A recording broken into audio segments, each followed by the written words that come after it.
आयकर विभाग की छापेमारी पर झारखंड से कांग्रेस सांसद धीरज साहू और उनके करीबियों के ठिकाने पर 300 करोड़ से ज्यादा कैश मिल चुका है।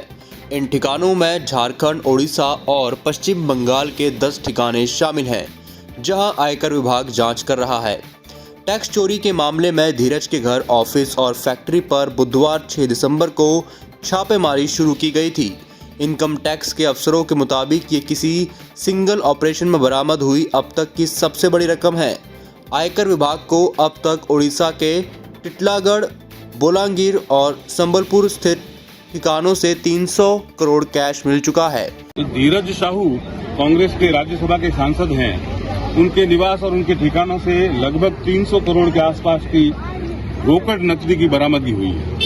रेड के अंदर उनके 8-10 ठिकानों पर रेड मारी गई और इतनी बड़ी धनराशि जो मेरे हिसाब से भारत की अब तक की एक मुश्त जमा राशियों में सबसे बड़ा ये अमाउंट है। इस तरह का भ्रष्टाचार का जो पर्दाफाश हुआ है, ये अपने आप में कांग्रेस का जो आईन चेहरा है वो जनता के सामने आया है।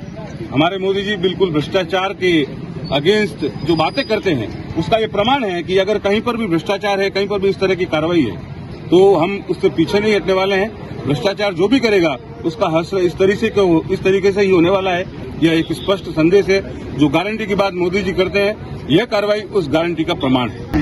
ये हमारे भारतीय जनता पार्टी नगर मंडल की तरफ से ये आज जो कांग्रेस सरकार के सांसद थे धीरज, उनके पुतला दहन कार्यक्रम किया गया।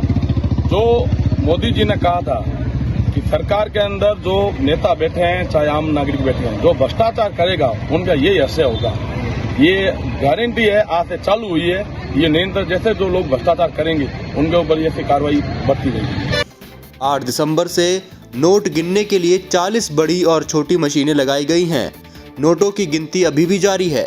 अब धीरज साहू के ठिकानों पर 300 करोड़ कैश मिलने के बाद भाजपा कार्यकर्ताओं ने शनिवार को बाड़मेर में पुतला जलाकर अपना रोष व्यक्त किया।